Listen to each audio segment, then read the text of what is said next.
దావీదు కీర్తన 120 అది 119 అధ్యాయము 119 105 కదా. నీ వాక్యము నా పాదమునకు దీపమును నా త్రోవకు వెలుగై ఉన్నది. హల్లెలూయా. ఈ వాక్యం ఎలాగుందంట మన పాదాలకి దీపం.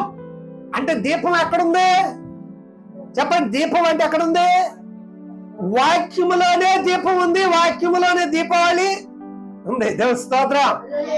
మరి ఈ వాక్యము ద్వారా ప్రభు మాట్లాడుతున్నాడు. ఈ వాక్యము ఎక్కడుందంటే వాక్యములో ఉంది. ఆ వాక్యం ఎక్కడుందో కూడా చెబుతున్నాడు. సామెతలు 20 అధ్యాయము 27వ వచనం. నరుని ఆత్మ యెహోవా పెట్టిన దీపము అంతరంగములన్నిటిని ఏం చేస్తుందట? శోధిస్తుంది. ఏమని శోధిస్తుంది అమ్మా? ఏమని శోధిస్తుందట? కృపా సత్యములే రాజును కాపాడెను, స్థిరపరుచుకును. దేవుని స్తోత్రం. ఇక్కడ ఏం చేస్తున్నట్ట? నరుని ఆత్మ ఎవరు పెట్టింది? ఇది యెహోవా పెట్టిన దీపం. ఆ దీపాన్ని మన మధ్యలో, మన అంతరంగంలో ఉండి శోధిస్తూ ఉంటది. అబ్బాయి ఈ ఆత్మ కలిగి ఉంది కదా, ఆత్మ కలిగి ఉన్నావు కదా, ఏం చేస్తున్నా? స్తుతించ. మా ఏంటి ఏం చేస్తున్నా? ప్రార్థన చేయి. నేను నిద్రపోతున్నాను, లేక్ లేక్ అని లేపుతుందంట ఆత్మ. తెలుసా? యేసు ప్రభుతో కూడా పేతురుతో ఏం చెబుతాడు? పేతురు, శరీరమ బలహీనత కానీ ఆత్మ ఏమన్నాడు? శరీరమ బలహీనత, ఆత్మ ఏమో సిద్ధంగా ఉందంట. లేలే ప్రార్థన చేయడం మనసుకుంటది. ఏమని? ఆశ. ఏదో చెయ్యాలి, ఎలాగైనా సరే వెళ్ళాలి. నేను వచ్చింది శరీరానుసారంగా అయితే ఇక్కడికి రాలేవు. ఎలా వచ్చా? ఆత్మానుసారంగా ఎవరైనా సరే ప్రభుని స్తుతించాలి, ఆరాధించాలి, ప్రభుని కనపరచాలి అని ఆశ లేకపోతే ఆశీర్వాదాలు లేవండి. దేవుని స్తోత్రం. అయితే ఈ ఆత్మను మనం వెలిగించుకోవాలంటే మనం ఏం చేయాలంట? ఈ వాక్యం ఏమవుతుందంటే మన పాదాలకి దీపం అవుతుంది.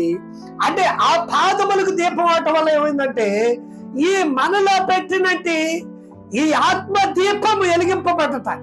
చూసారా? మనలో ఏం పెట్టాడు? నరులో ఏం పెట్టాడు? నరులో ఆత్మ పెట్టాడు, ఆత్మ దీపం పెట్టాడు నరులో. అందుకని ఈ నరుని దీపం వెలగాలంటే వాక్యం ఉండాలి. వాక్యం లేకపోతే ఈ దీపం వెలగదు కదా. నరుని దీపము వెలగాలంటే వాక్యము చేతనే వెలిగింపబడాలి. చాలా దీపాలు ఉన్నాయి, నేను రిఫరెన్స్ చెప్పుకుంటూ పోతాను, చక్కగా చదువుకుంటాను. చూడండి, నిర్గమకాండములో 27వ అధ్యాయంలో 20వ వచనంలో ఒక దీపం ఉంటుంది. అది దీపము నిత్యము వెలుగుచూ ఉండినట్లు ప్రదీపమునకు దంచి అచ్చము ఒలీవ నూనె తేవలనని ఇశ్రాయేలీయులకు ఆజ్ఞాపించాను. దేవునికి స్తోత్రం. చూస్తారా?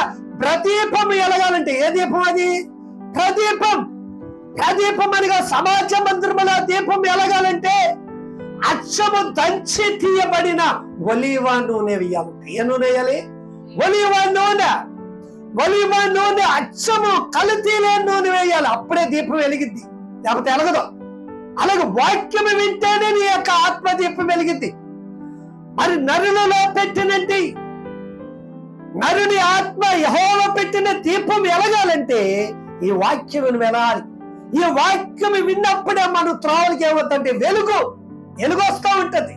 ఆ వెలుగు కావాలంటే వాక్యాన్ని వినాలి. అందుకే ఇంకొక మాట కూడా చూడండి, యెషయా 41:1 వచనంలో ఒక మొదటి మాట మాట చదువుకుని 5వ వచనంలో కూడా ఉంటుంది. చదవండి అక్కడ. యెషయా 41 చదవమా? చదువు. 41 చక్కని మాట ఉంటుంది. 41 ఫస్ట్ నుంచి చదువు. దీపములారా నా ఎదుట మీరు మౌనముగా నుండి జనములారా నూతన బలమును పొందుడి. 5వ వచనం పడుతుంది. చదువు 5వ వచనం పడుతుంది. దీపములను చూచి దిగులు పడుచున్నవి, భూమి గంతములన్నీ ఏమవుతాయంట? వణుకుచున్నాయంట. చూసారా? చూసారా? ఇక్కడ ఏం చదువుతున్నాడు? దీపములారా అని అంటున్నాడు. దీపములన్నీ ఏం చేయాలంటే మౌనంగా ఉంటాయి. దీపం మాట్లాడిద్దా? అమ్మా మాట్లాడిద్దా? ఇక్కడ ఏమంటాడు? దీపములారా మౌనంగా ఉంటాడు. మీరేం చేయాలి? జనములారా మీరు నూతన బలము పొందండి. చూసారా? నూతన బలం పొందండి. మౌనముగా ఉంటేనే మనం వెలిగింపబడతాం. మౌనం అంటే ఎక్కడుండాలి? మనం ఏ విషయంలో ఉండాలి అని అంటే వెలిగింపబడే స్థానములో ఉండినప్పుడు. అంటే దేవుని వాక్యము దేవుడు మాట్లాడుతున్నప్పుడు చాలా మౌనంగా వినాలి. కేకర బేకరగా ఉన్నాం అనుకో, మన హృదయానికి వెళ్ళదు, మన తలంపులకి వెళ్ళదు, మనకు కావాల్సిన మాటలు దాటి వెళ్ళిపోతా ఉంటాయి. దేవుని స్తోత్రం. హల్లెలూయా. ఇంకొక వాక్యం కూడా ఉంటుంది, ఆ మాట కూడా చదువుకుందాం. చూడండి, యెషయా 42వ అధ్యాయము 4వ వాక్యం చదవమా. 42. న్యాయము స్థాపించు వరకు 42 4వ వాక్యం చదువు. న్యాయము మందగిలడు, దీపములు అతను బోధ కొరకు ఏమవుతాయంట? కనిపెడతాయంట. ఎవడు? అతను ఏమి చిక్కుపాడు, నలిగిపాడు, ఎంత మాత్రం వాడబడిపోకుండా అది దీపములన్నీ బోధ కొరకు ఎదురు చూస్తాయంట. దీపాలు అంటే దీపం ఎవరి నుంచి పోల్చాము? దీపం అంటే ఎవరు పోల్చాము? ఒక మనుష్యుని ఆత్మ, మనుష్యుని జీవితం. ఆ మనుష్యుని జీవితం కనబడుతూ ఉంది ఇక్కడ. అందుకే ఇంకొక వాక్యం కూడా ఉంటుంది చూడండి. అదే 49వ అధ్యాయము 1వ వాక్యం చదవమా. 49 1వ వాక్యం చదువు. దీపములారా నా మాట వినుడి, దూరమునున్న నా జనులారా ఆలకించుడి. యెహోవా నన్ను పిలిచాను. దేవునికి స్తోత్రం. అదే 42వ అధ్యాయంలోనమ్మా 10, 12, 15 చదువుకో. తర్వాత ఇంకొక వాక్యం చూద్దాం. 67వ వాక్యం మొదటి మాట చదువుమా. 67 మొదటి వాక్యం. యెషయా 67 మొదటి మాట. ఆ మాట కూడా చదువు. 67 లేదా 66? అమ్మ కాదు, 62. 62 1వ వాక్యం. సియోను నీతి సూర్యకాంతి వలె కనపడే వరకు దాని రక్షణ దీపము వలె ఎలుగుచూ ఉండవలెనో. దేవునికి స్తోత్రం. చూసారా ఎంత గొప్పగా మాట్లాడుతున్నాడో దేవుని ఆత్మ. అందుకే నరుడికి పెట్టినండి ఆత్మ దీపం వెలిగింపబడాలంటే ఈ మాటలను జాగ్రత్తగా మనం వినాలి. ఎందుకని? దీపం అంటే ఎవరు వెలిగించారంటే మనము చూస్తే లోకాసు వార్తలో చూస్తే 15:8 చూస్తే ఆమెకు 10 నాణ్యాలు ఉంటాయి. ఆమె ఏం చేసింది? 10లో ఒకటి పోతే ఆమె దీపం వెలిగించింది. ఏం వెలిగించింది? ఆమె దీపం వెలిగించి విల్లు ఓడ్చి అది దొరికి వరకు జాగ్రత్తగా వెతికిందంట. వెతికిందా లేదా? జాగ్రత్తగా దొరికిందంట. చదవండి మాట. ఏ స్త్రీకైనను 10 ఎన్ని నాణ్యములు ఉండగా అందులో ఒకటి పోగొట్టుకుంటే ఆమె దీపము వెలిగించి ఇల్లు ఓడ్చి అది దొరికి వరకు జాగ్రత్తగా వెతకదా. అది దొరికినప్పుడు ఆమె చెలికత్తులను పొరుగు వారిని పిలిచాను. దేవునికి స్తోత్రం. మీరు నాతో కూడా సంతోషించింది. ఎందుకని? ఆమె దీపం వెలిగించింది. వెలిగింపబడిన అనుభవం నాలో ఇప్పటి వరకు పోయిన స్థితి, పోయిన అనుభవం, పోయిన బ్రతుకు నేను కట్టుకుంటున్నాను. నా దీపాన్ని వెలిగించాను. ఏ దీపం వెలిగించింది? ఆమె దీపం వెలిగించుకుంది. ఆమె దీపం వెలిగించుకుంది. అలాగే ఇంకొక ఆయన కూడా ఒక దీపం వెలిగించుకున్నాడు. పౌలు శీలను సరసాల వేస్తే సరసాల వేస్తున్నప్పుడు ఆ సరసాలంతా కూడా ప్రభువుని స్తుతిస్తూ ఉన్నారు. స్వార్థ ప్రకటించి ఎలుగు సంబంధమైన జీవవాక్యమును ప్రకటిస్తూ ఉంటే అక్కడ చక్రవర్తులు రాజులు కలిపి పౌలు శీలను బంధించి సరసాల వేసి అక్కడ ఒక సరసాల నాయకుడిని కాపలా పెట్టారు. వీళ్ళు పాటలు పాడి స్తుతిస్తున్నారు కదండి. పాటలు పాడి స్తుతిస్తున్నప్పుడు ఈ పాటల స్తుతికి వీళ్ళు చేస్తున్న శబ్దాలకి సరసాల పునాదులే కదిలిపోయి అంటాయి. దేని కదిలి సరసాల పునాదులే కదిలిపోతే అప్పుడు చూడండి ఈ సరసాల్లో ఉన్న ఖైదీలంతా పారిపోయారేమో అని అనుకుని తనంతా తాను కత్తి దూసుకుందాం అనుకున్నాడు. అంతలో పౌలు శీల పిలుతున్నారు. అపోస్తల కార్యము 16వ అధ్యాయము 29వ వాక్యం చదవమా. అపోస్తల కార్యము 16:29. అతడు దీపమును తెమ్మని చెప్పి లోపలికి వచ్చి వణుకుచు పౌలుకును శీలకును సాగిలపడి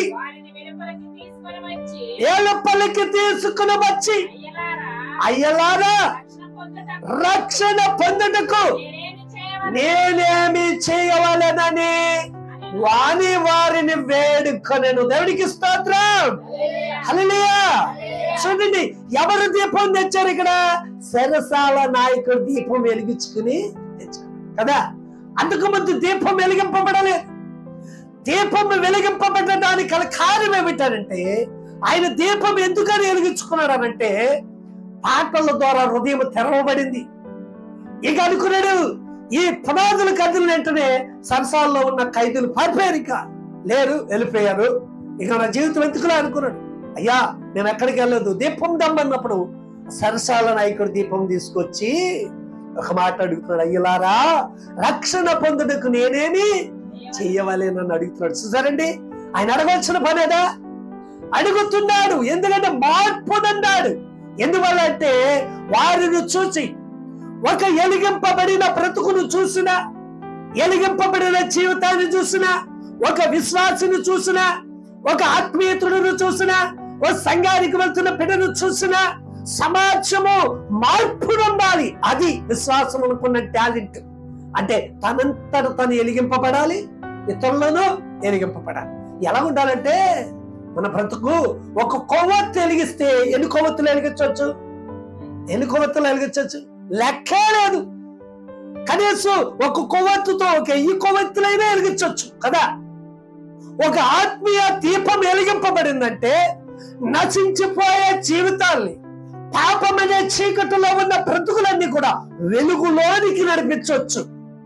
ఎందుకంటే దేవుడు నన్ను వెలిగించాడు, నా ప్రభువు నా రక్షకుడు నన్ను వెలిగించాడు, శీమము గల నా రక్షకుడు నన్ను బ్రతుకుని కట్టాడు అని ప్రభువు నందు నమ్మకం ఉంచితే, మౌనముగా ఉండి దేవుడి ప్రేమను పంచొచ్చు, ప్రేమగా పంచొచ్చు, విలువైన వెలుగు చేత పంచుకోవచ్చు.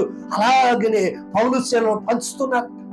ఆ పంచే విషయంలో చాలా చురుకు కలిగి ఉన్నారట. చూడండి అదే అపోస్తుల కార్యము 28వ అధ్యాయము 1వ వచనం చదవండి. 21 చదవ 28 చదువు ముందు.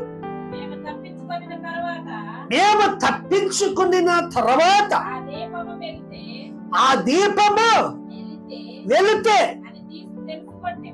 అది మేము తెలుసుకుంటేమి. హల్లెలూయా. 9వ వచనం కూడా చదువు సహాయం చేయి. ఇది చూచి ఆ దీపములో ఉన్న కదమ రోగులు కూడా అని స్వస్థత పొందారు. చూసారండి ఆ దీపములో ఉన్న వారందరూ కదమ రోగులందరూ కూడా వచ్చారు, ఆరోగ్య ప్రాధాన్యతను పొందారంట. అంటే బలహీనతల నుండి విడుదల చేసింది. నరులలో పెట్టిన ఈ దీపమే ఏం చేసిందంట? అనేకులకు ఆయన పెట్టిన ఆత్మదీపం ఏం చేసింది? వెలిగించుకుంటూ పోయింది. ఆ దీపము వలన ఆరోగ్యము కలిగజేస్తుంది, స్వస్థత కలగజేస్తుంది. ఆ దీపము వలనే ఆశీర్వాదాల్ని కుమ్మరిస్తూ ఉంది. దేవునికి స్తోత్రం. హల్లెలూయా, హల్లెలూయా. ఆ దీపము వలనే మేలును కలగజేస్తూ ఉంది. అందుకనే ఇంకొక మాట కూడా చదివి నీకు లోప భాగానికి ఇంకో వచనం ఉంది, చదువుకుందాం. చూడండి, ఇక్కడ యెషయా 24వ అధ్యాయము 15వ వాక్యం చదవమా. యెషయా 24:15.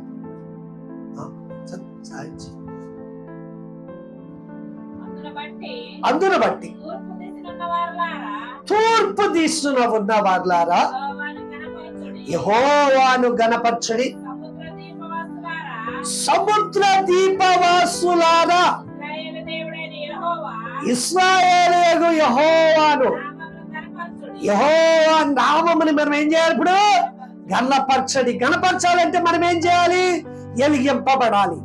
ఎలిగింపబడితేనే ఎవరు వెలిగిస్తారు? వచ్చి చెప్పండి, ఎవరు వెలిగించాలి? అమ్మాయి ఎవరు వెలిగిస్తారు? అందుకే చూడండి, ఎవరు వెలిగించాలో మనం ఎలా వెలిగింపబడాలో ఇంకొక వాక్యం ఉండదు. మత్తయి సువార్త 5వ అధ్యాయము 14వ వాక్యం 16 దాకా చదవండి. అక్కడ మాట ఉంటుంది చక్కగా. మీరు లోకమునకు వెలుగై ఉన్నారు, కొండ మీద ఉన్న పట్టణము మరుగై ఉండనేరదు.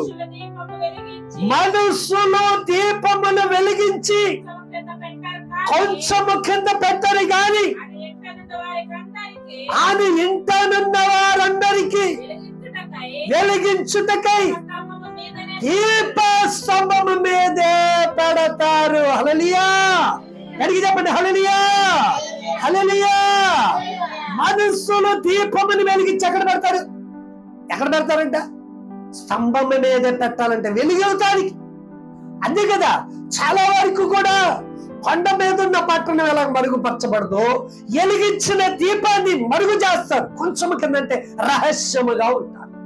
అంటే వారు వెలిగింపబడిన స్థితి బయటకు పడదు, వారు సాక్ష్యము చెప్పలేరు. అంటే స్తంభము అనగా ఏంటంటే ఒక సాక్షిగా నిలబడటం. స్తోత్రం. నువ్వు వెలిగింపబడిన స్థితిగతుల్లో ఉన్నావనుకో, నీ దీపము వెలుగుతుంది అనుకో, నీకును నీ ఇంటి వారికి గొప్ప వెలుగునిస్తుంది. వెలిగిస్తుంది కదా.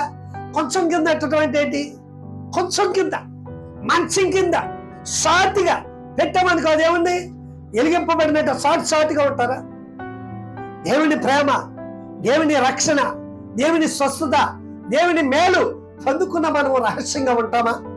రహస్యంగా ఉండగలుగుతామా? ఆ వాక్యముని విన్నంటే మనము, వాక్యము చేత నింపబడిన మనమేం చేస్తామో తెలుసా? కొంతమందికి ఆ వాక్య విలుపులేంటో చెప్తాం. ఉన్న సమయాన్ని ఏం చేస్తామంటే స్తంభము వలె సాక్ష్యముగా నిలబడి ఎలుగులాగా చెప్తాం. అది ఎలిగింపబడిన బ్రతుకు ఒక్క బహిరంగంగానే కనపడతాం. సీక్రెట్ గా ఉండవు. మరి సంవత్సరానికి సంవత్సరం మనం బాగుపడుతూ, మనం వెలిగింపబడుతూ మిగతా వారికి కూడా ఒక వెలుగుని చూపించే వారిగా ఉంటాం. వెలిగించే బ్రతుకు మార్గం చూపిస్తాం. చాలా వరకు చూడండి, ఎవరైనా కనపడ్డారనుకోండి, పనికిరాని మాటలు, ప్రయోజనకరమైన జరిగిన కష్టాన్ని చదువుతారు, జరిగిన నష్టాన్ని చదువుతారు, ఆ కోసం చదువుతారు, ఈ కోసం చదువుతారు. నీ కోసం అన్నది నీవెలా మార్పు నొందావో ఆ మాట ఒక్క మాట చదువు. నువ్వెలాగ ప్రభువుని వెంబడించావో చెప్పు. చెప్పడానికి ఎక్కడ?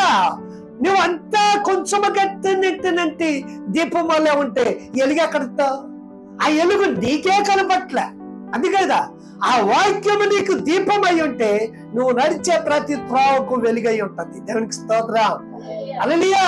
వెలిగింపబడిన అనుభవం ఎలా ఉంటదంటే మనం ప్రభు సన్నిధిలో ఒక స్తంభం వలె నిలబడతాం, స్థిరంగా ఉంటాం. అటు ఇటు ఊగిసలాడతాం, అటు ఇటు సాక్షాత్గా ఉంటాం. అవసరానికి కనపడిన ఏదో చూడండి, మెరుపు మెరిచినట్టు వారిగా. మెరుపు ఒకసారి మెరిచి ఆరిపోయి, మెరిచి ఆరిపోయి. ఆ దీపంలా కాదు. ఎలా ఉండాలో తెచ్చా? ప్రకాశించే దీపంలా ఉండాలి. ఒక్కొక్క దీపం ఉంటుందండి, ఒక్కొక్క దీపం చీర బలుగులాగా ఉంటుంది. ఒక్కొక్క దీపం ఎలా ఉంటుంది? చీర బలుబు అంటే ఏంటి? ఆ దీపం చీర బలుబు అంటే ఏంటంటే వారు వెలిగింపబడిన అనుభవాన్ని మర్చిపోతారు. దేవునికి స్తోత్రం. వెలిగింపబడిన అనుభవాన్ని మర్చిపోయి దేవుని ప్రేమలో కట్టబడలేని స్థితిగతి కనపడుతుంది. కట్టబడలేని స్థితిగతి కనపడుతుంది. కట్టబడిన స్థితి ఏమైందంటే ఆశీర్వాదకరంగా ఉంటుంది. దేవునికి స్తోత్రం. హల్లెలూయా. అందుకే అంటాడు, మనుషులు దీపం వెలిగించి కొంచెం కింద పెట్టరు, ఎక్కడ పెట్టరు? మంచం కింద పెట్టరు. ఎక్కడ పెడతారు? దీప స్తంభం మీదే పెట్టినప్పుడు ఏమైందంటే ఎలుగును ఇస్తుంది. దీనికి స్తోత్రం. అనేకులకు వెలిగిస్తుంది. అందుకే అంటాడు, నీ వాక్యము నా పాదములకు దీపము, నా త్రోవకు వెలుగై ఉన్నది. చూసారా ఎలాగ ఎలుగున్నట్టు? చూసారా, మనము నచ్చే ప్రతి త్రోవకు వెలుగై ఉన్నదంట. ఆ వాక్యము విన్న ప్రతి పిట్ట కూడా ఎలిగింపబడిన స్థితిగతి ఉంటుంది. ఆశీర్వాదకరంగా నింపబడతాం, దీవెనకరంగా నింపబడతాం. మనము ఎలిగింపబడిన బ్రతుకు ఒక సాక్ష్యం ఉంటుందండి. ఒక సాక్ష్యం కనపడుతుంది మన జీవితంలో. నీవే సాక్షిగా కనపడతావు. అబ్బా, ప్రభుని ఎందుకు ఇంతగా స్తుతిస్తుంది మా అమ్మ, ఎందుకని మా నాన్న ఇంతగా ఆశపడుతున్నాడు దేవుని సన్నిధి అంటే, అప్పుడే మన సాక్ష్యం చూడగానే వాళ్ళకు ఒక ఇంత కలగాలి, ఒక ఆశీర్వాదం కలగాలి. అవునా, ఇల్లేంటి మేము ఇచ్చి చదువుకున్నా కానీ ఇంత ఆశీర్వాదకరంగా, ఇంత నెమ్మదిగా లేవు. విద్య ఉంది, జ్ఞానం ఉంది, బలం ఉంది, ఇంత నెమ్మదిగా లేవు. వీళ్ళేంటి ఇంత నెమ్మదిగా ఉండటానికి గల కారణం ఏమిటంటే, అప్పుడు చూడండి దేవుడు వెలిగించాడు కాబట్టి. హల్లెలూయా.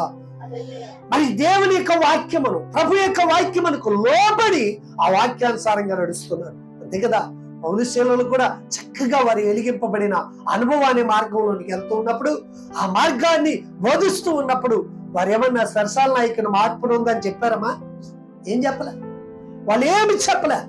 వారు చూపించిన ప్రేమ, ఆత్మీయతే రక్షించింది. హల్లెలూయా, హల్లెలూయా. దేవుడి వాక్యమును దీవించి ఆశీర్వదించి మనం కూడా వెలిగింపబడి మన ఆత్మదీపములు ఆశీర్వాదకరంగా నిలబెట్టుకుందాము గాక. ఆమేన్. స్తుతుల పైన సింహాసనాసనుడైన గొప్ప దేవా, నీ పరిశుద్ధ పాదములు కొందనాలు స్తోత్రాలు చెల్లించుకొచ్చున్నామునైనా.